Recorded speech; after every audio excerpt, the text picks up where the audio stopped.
Hello everyone, welcome to my Aviation Cadet channel. This is Salursha from 99th GDP. I was enrolled in 1993 December and I took release from Pakistan Air Force in 1996 for personal reasons.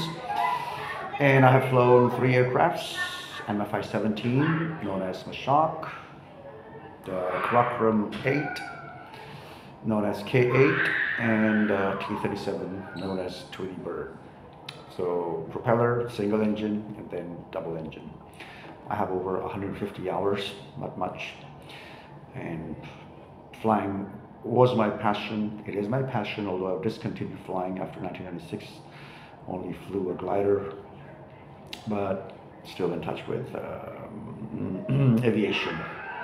So basically, my channel got 50 subscribers, so I've crossed 50 people. Thank you all, those who subscribe to me. I'm in China and my channel cannot be monetized, so this is total volunteer. I get no money for anything, and I don't speak on the behalf of Pakistan Air Force or government of Pakistan. Every opinion in this video is my own, so I should be held accountable for any, let's say, if any misleading information I provide, which I make sure that I don't provide any misleading information. So 2 things. One thing was my video about the Air Blue 202. That video, I got a few comments from a pilot from UK, and he asked me about the spin thing. So I thought that I should make a vlog and talk about spin, because okay, well, because the question was that why do we hold the pressure at the back while spinning? So let me give a detailed answer of that one. Spin is a phase of flying in which you have all 3 movements of the aircraft: yawing, pitching, and rolling happening at the same time. So pitch up and down, it's pitch down. Roll, it's on either one of the horizontal axis or the longitudinal axis. So it's rolling as well, and it's yawing as well. This is called spin, and you're in a downfall. What I was talking about, which I still remember because I was telling that the memory of Pakistani pilots, it has to be enhanced by remembering every checklist by heart. We are not allowed to carry any checklist on us. Everything is here. We have to remember them. So that's what when I mentioned the spin checks at that time, that how to recover from a fully established spin, which is you cut the power, throttles idles, and you get your stick to neutral. So rudders are neutral rather than your feet, so that you get them neutral, so that you know the direction of the spin. So throttles idle, rudders neutral, and then stick fully back. Now that was the question we asked, that if we get the pitch up movement, and because the aircraft stop, what is spin? Spin, how do we enter spin? So we need to know that. We enter spin by cutting the power to almost 0, and then we hold the nose of the aircraft. So once the airspeed gets lower than the stalling speed, and we are fully we are pushing the stick back, control column back, and the aircraft is pitching up. And then what happens, that we give for example, we want the left spin, so we give the left rudder in. So once we give the left yaw movement into the stall conditions, where the aircraft jitters and you have the stall warning coming on, and then what you do is, when you put one rudder in, when the aircraft knows stall after stall, it falls, you put the rudder in and it starts to spin and start going down. And that's called a control spin, and vertical spin, vertical down motion spin. So you're holding the back pressure, and to get out of the spin, if you don't do any other steps and you try to ease the stick up, trust me, you are gonna enter into accelerated spin. And for example, you're still holding the stick back and you give any other rudder input, the spin is going to be faster, accelerated spin. So these are the checks, these are the steps, measures taken by very professional pilots who have spent their lives in the Air Force to how to recover from. This is the normal, simple way is throttle idles, rudders neutral, stick fully back. Okay, then you check for the direction of the spin, and then you don't get the stick ahead first. I told you the aircraft is, you have to stop the yaw first. So you give the full opposite rudder. So your foot goes in, full opposite rudder, which stops the yawing movement of the aircraft. And then is you have to control the pitch down movement. Now the aircraft could be inverted, could be in any condition, and it's rolling down. So you have to ease up the pressure. You got it? Ailerons, the stalling condition has to go away. So you ease up the pressure ahead of neutral, right? And then you wait for the rotation to stop. So you try to keep it balanced. It's not towards one wing or the other wing. It's in the middle, ahead of neutral a little bit. And you do it with a pressure.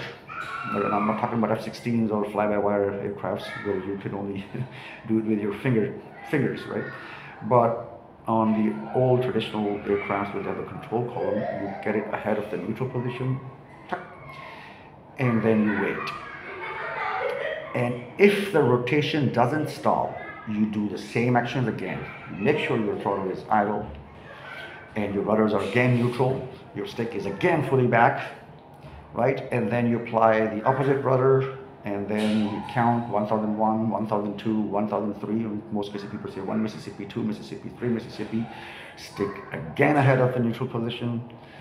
If you can't recover again, you apply for the third time. If you can't recover, eject. We call it the RAT checks, R-A-T, relax, anticipate, trim, back, and eject out of the aircraft. Because normally 2 or 3 recoveries from, we used to enter spin at 20,000 feet, 30,000 feet. And after the full established spin was, you have to have 3 rolls. So once you get 1, 2, and 3 rolls, then the instructor used to tell you to recover from the spin. So when we apply like all these things, all these checks which I've said, throttles idle, rudder neutral, stick fully back, spinning to left, neutral left, full right rudder, 1001, 1002, 1003, stick ahead of neutral, rotation stops, ease up on the horizon, power up, and orientate yourself. So see, it takes 6, 7 to 8 seconds after fully established spin on twin engine T-37. And we used to recover by the height of 18,000, 17,000, 16,000 feet sometimes.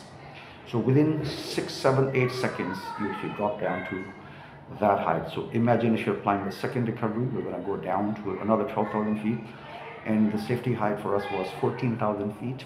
If by 14,000 you cannot recover from a spin, and you're sitting with your instructor, eject out of the aircraft. And for solo, it was 15,000. If you're on solo and accidentally the aircraft, because it's a maneuver which you can't perform during the solo flight. You have to have a observer next to you, and your instructor pilot. So the question was, why do we hold the back pressure? So see, when we're entering into the spin, what do? We hold the back pressure, right? We get the power off. We hold the back pressure, and we let the aircraft stall, and then we put the yaw movement, which makes it spin. So to recover the spin, we do exactly opposite. So first, again, power is idle, stick is fully back, right? And then what we do is to get into spin, the yaw we induced on the rudders, we neutral that one. So that's why opposite rudder stops yawing, and then we put the pressure ahead of neutral. See, so it's totally opposite. That's why initially in an established spin, you hold the pressure back so that your aircraft is the spin is fully established, and then you recover out of it. It's easy if it's, and it's one of the most beautiful maneuvers I've ever seen the cubinates, and then they roll over the tops, loops, aileron rolls, barrel rolls, not even close to. Just so much fun. to get into spin and to recover it. Because once you recover from the spin, you are hanging like this, literally, and you sometimes you also get negative G's. Reason being, you don't know when the aircraft is gonna start rolling. So sometimes you're in a very odd situation, and then from there you come up on the horizon and then get the power on and check the area and stuff like that. So that was a little bit about spin. There were two mishaps during my cadetship, not with me, with my senior, Sir Asim Paracha from 97th GDP. Then we were horse riding that day, and that was our horse riding class. And then we heard that a T-37 had been missing, so they entered into a spin, and they couldn't recover it. And the student pilot, he choked. He choked in a sense. His instructor told him to eject, but he was senseless because it was spinning that fast that he lost his, whatever you call it. And what the instructor pilot did, because in Air Force, the instructor cannot go out unless the student pilot goes out first. This is a law. So the instructor helped, because the ejection handle is on the side of the T-37 seats. So the instructor went over, and as he ejected his seat, now it takes 20 Gs for that seat to go out. It goes out in less than a second, it's a few microseconds, and the instructor arm went with it. And because he lost his whole arm, it went with the seat, with the student pilot's seat. So he fainted right away, and the instructor went into the ground vertically. And I shouldn't be saying that, but I have to say that this pelvic bone was together with his shoulder bones. That's it. He was a 6 foot tall man, but his funeral, which people saw, I couldn't attend because I didn't have balls to see that. They say he was around 4 feet tall. So whole body, because he went vertically in, the aircraft didn't explode. It was, I think it was the rice fields where he got in, so it was softer impact. But because he went vertically into the ground, his pelvic and shoulder bones, they got together. So, by the way, that's Sir Asim Paracha. He crashed 20th October, I think 2014 or 13. So he passed out with 98th GDP, graduated with 98 GDP, and after that he got another on Mirages, and he embraced Shahadat. The death, he escaped the death.